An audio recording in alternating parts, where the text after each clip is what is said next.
Ang storyang ito ay pinamagatang College Buddy, Episode 8 by Roy. Simulan na natin ang kwento.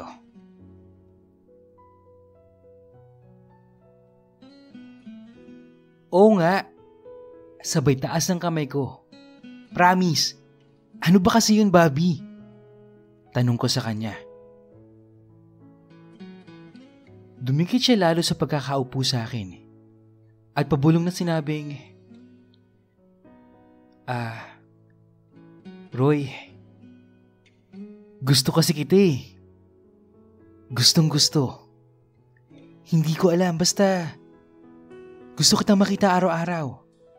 Excited akong pumasok kasi makikita at makakasama na naman kita.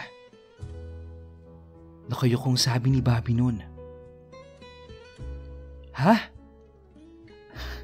Wala namang ganyanan tol. Diba, tropa tayo? Sagot ko kay Bobby noon. Alam ko tol, pero hindi ko mapigilan ng sarili ko eh. Gusto talaga kita. Huwag kang mag-alala. Hindi naman kita ipe-pressure eh. Just take your time. At hayaan mo lang ako na alagaan ka. Gawin yung mga bagay na ikakasaya mo. Okay na sa akin yun, tol.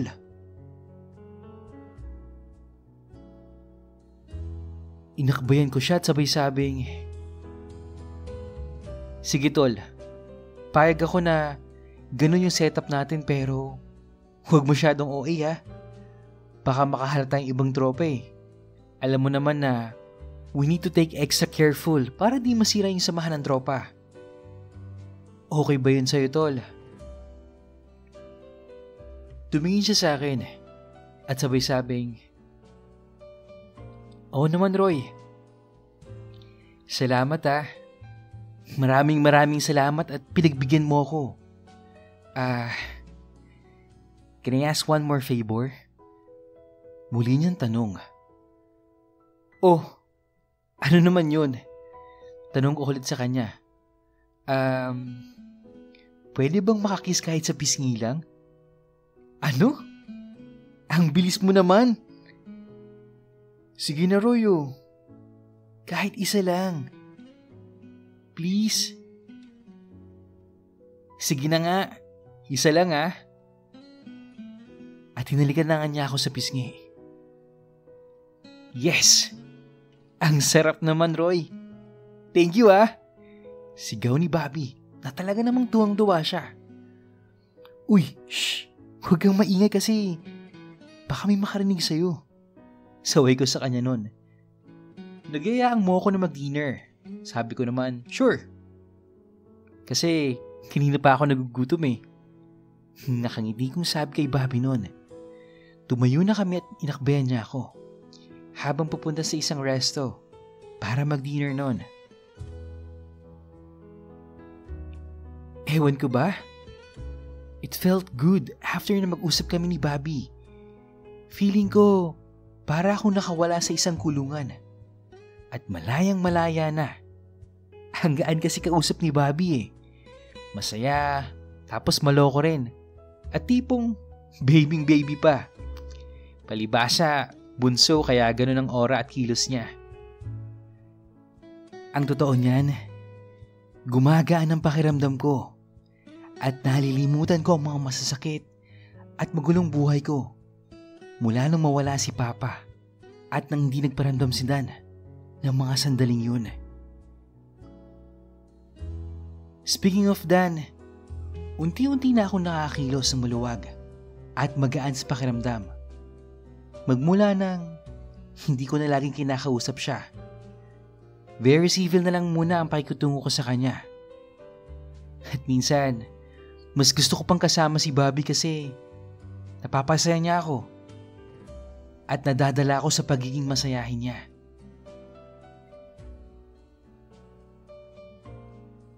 Isang araw, habang nasa kantin kami magtotropa, tinawag ako ni Bobby. Roy! Tol! Oh, bakit? Bakit yata parang tumama ka ng jackpot sa sweepstakes? Anong meron? Tanong ko sa kanya. Habang papalapit siya sa amin, dumiretso sa tabi ko at may pinakitang papel. Wow! Certificate of Recognition for Satisfactory Ratings in all subjects pa! Sigaw ko habang binabasa kong award ng certificate ni Bobby. Congrats, tol! At nag-high five kaming magtutropa. Salamat, Roy, ah. Sabay kindat sa akin ni Bobby.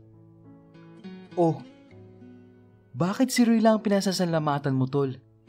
Isali mo naman kami dyan. Pagmamaktol ko nun ni Chris. Oo naman mga tol. Salamat sa inyo talaga. Pero syempre, special mention kay Roy kasi talagang nagtyaga siyang tuturan ako. Kaya, ito, bingo! Nagka-award. Pagmamayabang ni Bobby nun. Galing mo talaga, Roy. Mahinang sabi ni Dan. Kumunot yung noo ko kasi hindi ko naman tinulungan ng kumag na si Bobby eh. Pero para di mapahiya, sumang-ayon na lang ako kay Bobby noon. Oo nga mga tol eh. Alam nyo, halos pinagpuyatan nga namin yung pagre-review ko sa kanya eh.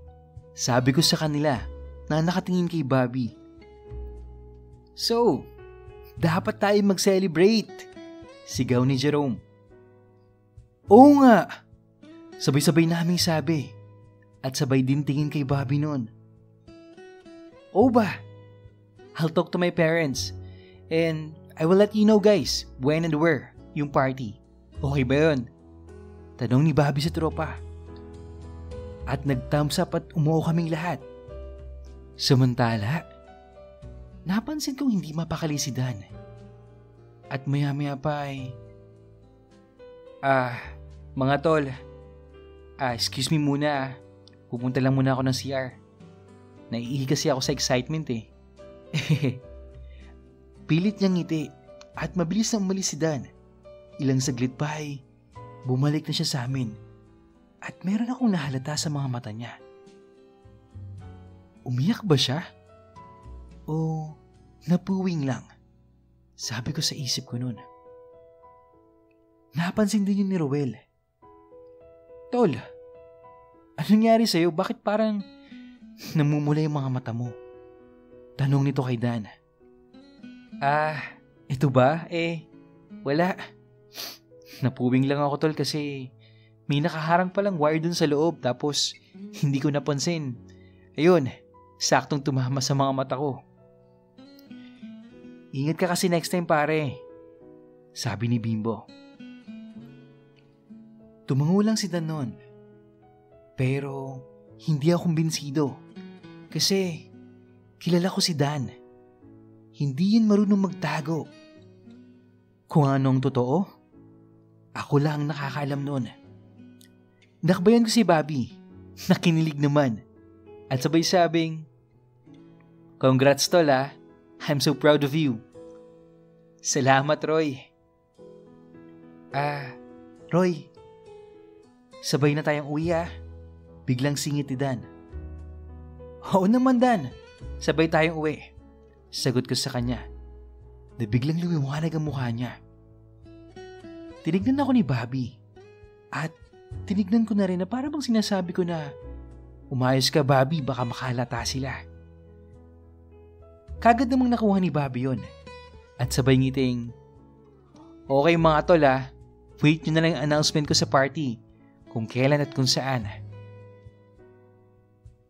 Pagkatapos ng usapan namin ay nagsiuwian na kami. Magkasabay nga kami ni Dan na umuwi. Nasa bus na kami ni Dan pa uwi na magsalita ito. Tol, pwede bang sumandal sa balikat mo? Oo naman Dan. You don't have to ask. Pwede mo naman gawin yun anytime. Talaga? Sabi ni Dan, nakakangiti.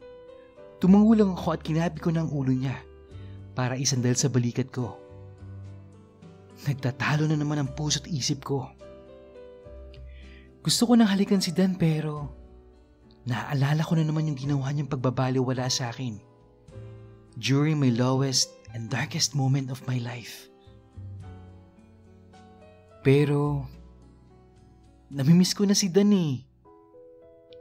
Pero nananambalik na naman sakit na mag-isa lang ako nung mawala si Papa. Ano ba, Roy? Napapamura na ako sa aking isipan nun. Hindi ko na malay na umagos na pala ang luha ko. At pansin ko, malapit na kami sa lugar na bababa na ako. Tulog na tulog pa rin si Dan. What should I do now? Tanong ko sa isip ko. Papalapit na ako ng papalapit sa lugar namin. Nang magising si Dan, sabay sabing, Tol, please, huwag kang munang bumaba o. Mag-uusap pa tayo eh. Please. Please. Pakiusap niya habang nakatitig sa mga mata ko na may mga konting luha pa. Teka Roy, umiyak ka ba? Hindi ako umiyak. Malakas lang siguro yung hangin ng AC at tumatama sa mga mata ko. Pagsisinungaling ko kay Dan noon. Pagpasok namin sa bahay ni Dan, saktong nasa sala ang mami niya at nagmano kagad ako. Magandang gabi po, tita. Nagmano na rin si Dan at niyakap ako ni tita. Sabay sabing, Roy, anak, condolence ha. I hope na okay ka na. Salamat po, tita. O siya, mag-dinner na kayo at ako'y papasok na sa kwarto ko. Sige ma, ako nang bahala dito. Good night ma. Good night po, tita. Sabat ko naman. Good night din sa inyo.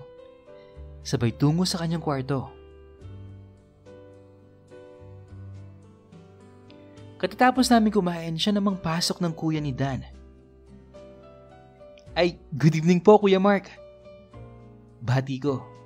Uy, good evening, Roy. Condolence nga pala. Sabay yakap sa akin eh. Good evening, Kuya. Bati rin ni Dan. Good evening, Bunsoy. Sabi ng kuya niya. Kuya, ipaghahanda kita ng dinner mo. Huwag na, Bunsoy. Kumain na ako eh. Sige, pasok muna ako sa kwarto ko Sige po, kuya. Teka nga pala, Dan. Pwede bang makitawag? Tatawagan ko lang sana si tita para makapagpaalam ako na nandito ko sa inyo. Oo naman, tol. Walang problema. Paki-regards mo na rin ako kay tita. Pahabol ni Dan. Pumasok na kami sa kwarto ni Dan. At naupo ako sa isang chair sa study table niya. Yakap-yakap ko pa rin yung school bag ko. Habang pinagmamasdan ko si Dan, na kumukuha ang damit sa closet at nagubad siya. Wow! Ang ganda pa rin ng katawan niya. At nakita ko na naman ng bilog at matambok at malaman niyang puwet. Nakangiti akong pinagmamasdan siya nagbibihis. At enjoy na enjoy ako sa nakikita ko. Nang biglang hablutin ni Dan ang school bag niya. Nayakap-yakap ko nun. Akin na nga yan, Roy. Para makapagpalit ka na rin. Kinabigla ko yung ginawa niya. At hindi ako nagsasalita. At dahan-dahan siyang lumapit sa akin. At inisa-isa niyang tinanggal ang pagkakabutones ng polo ko. Hinubad na niya ito at sinunod ang undershirt ko. Amoy na amoy ko ang katawan ni Dan. Napapakita ko noon. Sinimulan na niyang tanggalin ang belt ko. Pati yung pants ko. Okay guys, puputulin ko yung love scene nila dito, no? Baka kasi madetect ni YouTube magkaroon tayo ng community guidelines strike. Balik tayo dun sa kwento. Pagkatapos na may mangyari sa amin, niyakap ako ng mahigpit ni Dan. Sabay bulong na, I miss you so much, mahal ko. I love you. Doon na ako nagsalita At bumulong din kay Dan ng, sobrang miss na miss din kita, Dan. Mahal na mahal din kita. At niyakap ko siya ng sobrang higpit. Nagkaroon pa ng panibagong round sa madaling araw. Kasi malikot ang mga kamay ni Dan eh. At nagising ulit kami. Nang makarinig kami ng mahinang katok. Dan, gising na. It's time for your vitamins. Mahinang sabi ng mami ni Dan. Opo ma, lalabas na po. Sagot ni Dan. Bago bumangon nagnakaw pa ng halik ang mokong. Huy! Huli ka! Sigaw ko naman. At nasa pinto na siya. Sabay sabing, sira. Loko talaga to. Nakangating sabi ko sa sarili ko. Bumangon na rin ako para magpalit ng damit at makauwi na.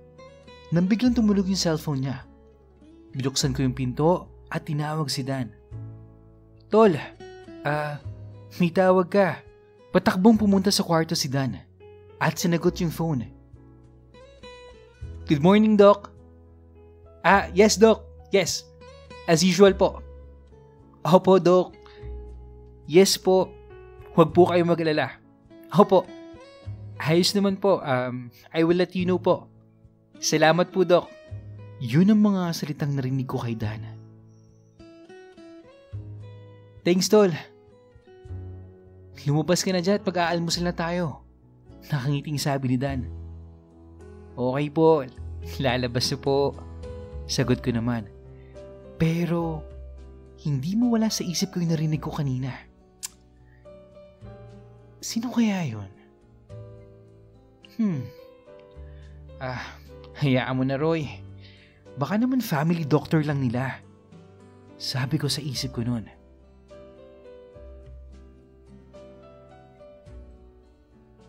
Okay, so naging marupok na naman po si Roy, no? For today's episode. At sa mga nagtatanong guys, no? Kung ano ba ang main reason kung bakit hindi nagparamdam si Dan noong mga panahon na kailangan siya ni Roy. Maalalaman nyo na yan sa mga susunod pa na kabanata. At sa mga gusto pong mag-share ng personal experience nila, alam nyo na yan guys, email nyo lang yan sa iamrensantiago@gmail.com. Yun lang at maraming salamat po sa pakikinig. Hanggang sa muli.